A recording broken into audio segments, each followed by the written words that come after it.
જેઠવદી દસમને દિવસે સ્વામી પીપલાણા પધાર્યા છે. ત્યાં પહોંચીને તુરત કુરજી દવે બ્રાહ્મણ હતા, એમને સ્વામીએ કીધું છે અત્યારે જ લોજ જાઓ અને સંતોને સમાચાર આપો, સંતો આવે અને સરજુદાસજીને પણ લેતા આવે. કુરજી દવે લોજ આવ્યા છે. પીપલાણાથી બ્રાહ્મણ આવ્યા, જાણી બધા ભેળા થયા, શું સમાચાર લાવ્યા છે. કુરજી દવે મીંડા કેવા, પેલા વધામણી આપો.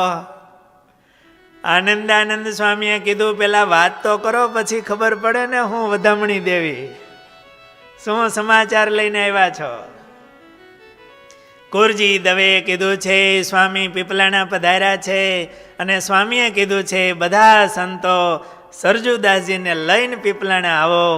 અને વર્ણીને તો આનંદ આનંદ આનંદ થઈ ગયો છે. મહારાજ મીંડા કેવા સ્વામીને, સ્વામી હાલો અત્યારે ને અત્યારે, જલ્દી જલ્દી સૌ તૈયાર થયા છે. વર્ણીએ તો જલ્દી તૈયારી કરી લીધી. સૌ ચાલતા થયા છે. ચાલતા ચાલતા કાલવાણી આવ્યા છે. સાંજ પડી ગઈ. સાંજે કાલવાણીએ થોડુંક વાળું સાંજનું ભોજન હાલીને આવ્યા હોય, બધું કર્યું. સ્વામી જલ્દી આપણે હાલો પીપલાણા જઈ. એટલે સ્વામીએ કીધું વર્ણી આપણે છે ને સાંજ પડી ગઈ છે, આ વધી દેશમ છે, અંધારું છે, ચંદ્ર ઉગે ને એટલે આપણે ચાલતા થાય. સ્વામી ચંદ્રની રાહ જોશું, આપણે ચાલો ને જઈએ. સ્વામીએ કીધું કે આ પર્વતભાઈ વગેરે ભક્તો એ આપણી સાથે આવવાના છે, આપણે હમણાં એમને વાત કરી છે, બધા આવે અને ચંદ્ર ઉગે એટલે આપણે નીકળીએ. પણ સ્વામી, સ્વામીના દર્શન વિના તો અમને એક પળ છે ને એ યુગ જેવડી વીતે છે. તમે આમ મોઢું ન કરો સ્વામી. સ્વામીએ કીધું પણ વર્ણી ભગવાનના દર્શન છે એ તો એના હાથમાં વાત છે. કેમ સ્વામી, આપણે જઈએ તો આપણને દર્શન થાય? સ્વામી કે આ શરીર પડી જાય તો કેમ દર્શન થાય? કોઈ વિઘ્ન આવે તો? રે સ્વામી એવા કોટી વિઘ્નો આવે ને તોય દર્શન કરવા છે. કેટલો દર્શન કરવા માટેની ઝંખના છે, એ કયો પ્રેમ હશે, આપણને તો એ કલ્પના પણ નથી થતી કે આવો દર્શનની ઝંખના અને આટલો પ્રેમ.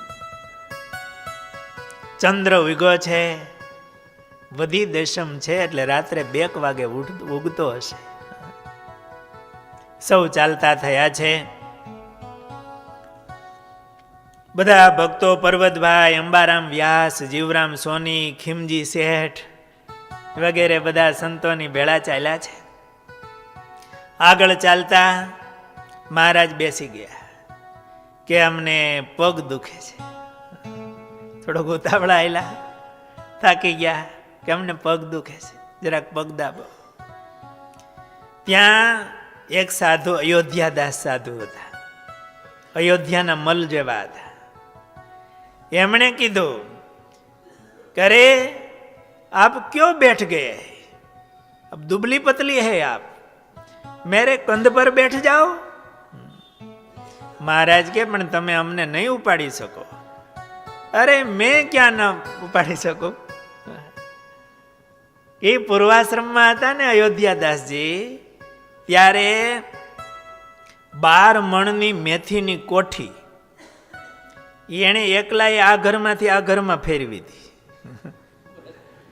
પૂર્વાશ્રમમાં અયોધ્યાદાસજી 12 મણની કોઠીને એકલાએ ફેરવી હતી. તો આપકા વજન ક્યાં હૈ, બેઠ જાઓ મેરી કાંધ પર. મહારાજને પોતાના ખંભા ઉપર બેસાડ્યા. થોડોક અહંકાર હતો, પ્રેમ હોત તો ઉપડી જાત, મહારાજ હળવા થઈ જાત. પણ મહારાજે શરીરમાં વજન ઉપાડ્યું. અયોધ્યાદાસની ગતિ ધીમી પડી ગઈ. થોડી વારમાં કીધું બહુત વજન લગતા હૈ, મેરી કાંધ તૂટ જાયગી. મહારાજને નીચે ઉતાર્યા. આ તો રાત્રિનો સમય ભાઈ, જેઠવદી દસમ છે, ચંદ્રનું આછું અજવાળું હશે, પૂર્ણિમાનો તો નથી. ઉનાળો છે, જેઠ મહિનો, થોડુંક ચોમાસાનો સમય છે.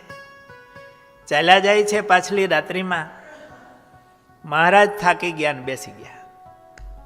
અમારાથી ચલાશે નહીં. મહારાજ પડી ગયા. પવન મીંડા નાખવા, મહારાજના પગ મીંડા હોવ બાજુમાં બેસીને દબાવવા. મુક્તાનંદ સ્વામી થોડાક પાછળ આવતા હતા. ત્યાં આવીને કીધું છે, વર્ણિરાજ, આવી રીતે આપણે ક્યારે પીપલાણા પહોંચશું? જરાક યોગ ધારણા કરો. સ્વામીએ આવું કીધું. રામાનંદ સ્વામીની યાદી આવી. યોગની ધારણા કરી અને મહારાજ મીંડા આગળ ચાલવા. જેમ રામના બાણમાંથી ધનુષમાંથી બાણ નીકળે એમ મહારાજ મીંડા આગળ ચાલવા. બધા પાછળ ઉતાવળા દોડે તો આંબે નહીં એવી રીતે મહારાજ ઝડપથી મીંડા ચાલવા. કાલવાણેથી અગતરાય થઈ અને આખા થઈને પીપલાણા જવાય એ રસ્તો લીધો હશે. આગળ ચાલતા ઓજત નદી આવી. નદીમાં બે કાંઠે પાણી હતું. મહારાજ તો ઉભા રહ્યા જ નથી. જમીન ઉપર હાલતા તેમ પાણી ઉપર હાલતા સામે કિનારે જતા રહ્યા. સામે કાંઠે જઈને મહારાજ રાહ જોવે. કારણ કે સ્વામી પાસે જવું છે, સંઘમાં ભેળું જવું જોઈએ. મુક્તાનંદ સ્વામી બધા સાથે હોય. થોડી વાર રાહ જોઈ. આ બાજુ બધા એવા ત્રાપાની રાહ જોવે સામે કાંઠે જવા. ઓજતનું પાણી જવાય નહીં. ત્રાપો મંગાવી સામે કાંઠે ગયા. વહેલી સવાર હતી. નદીમાં સ્નાન કરી પૂજાપાઠ નિત્યકર્મ કર્યા છે. સ્વામીના દર્શનની અતિ ઝંખના છે. આજે સ્વામી પણ વહેલા ઉઠી ગયા છે. સ્વામીને પણ ઊંઘ નથી આવી કે વર્ણી આવશે, દર્શન થશે. સ્વામી વહેલા નિત્ય કર્મમાંથી પરવારી પોતાની ગાદી ઉપર બેસી આગળ હરિભક્તો બેઠા હતા અને સ્વામી વાતો કરતા હતા. આ બાજુથી પરવારી વર્ણી અને બધા સંતો ચાલતા થયા. વર્ણી આગળ હાલે છે 2 ડગલા. એકદમ ઉતાવળે છે.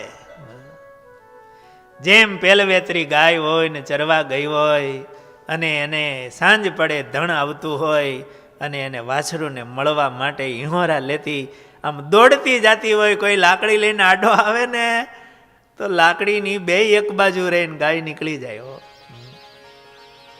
કેટલો હરખ હોય. અને વાછરુને પણ એની માને જ્યારે અવાજ સંભળાય ને એટલે વાછરું પણ મંડે આમ દોડવા. બાંધ્યું હોય ત્યાંથી છૂટવા માટે આમ મહેનત મંડે કરવા. એમ આ બાજુ વર્ણી પણ આગળ ચાલે છે અને મુક્તાનંદ સ્વામી પણ આમ રાહ જોવે છે.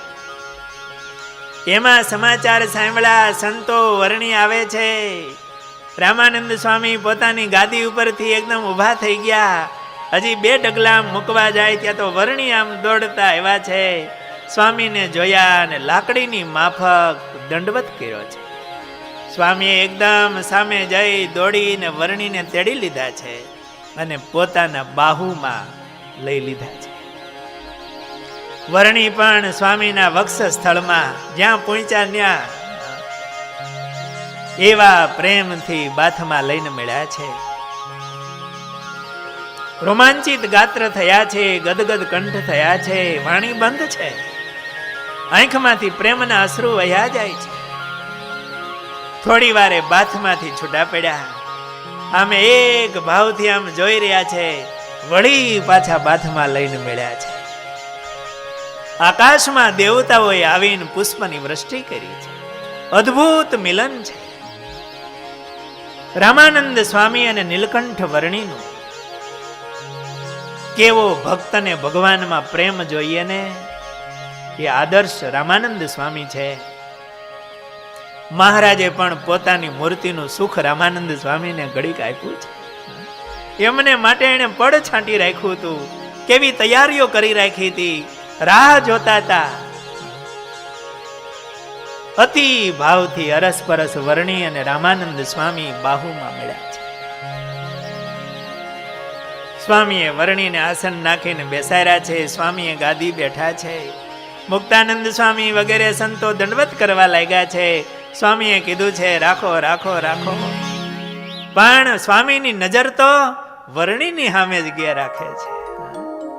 બીજાને રાખો રાખો કે પણ વર્ણિની સામે નજર.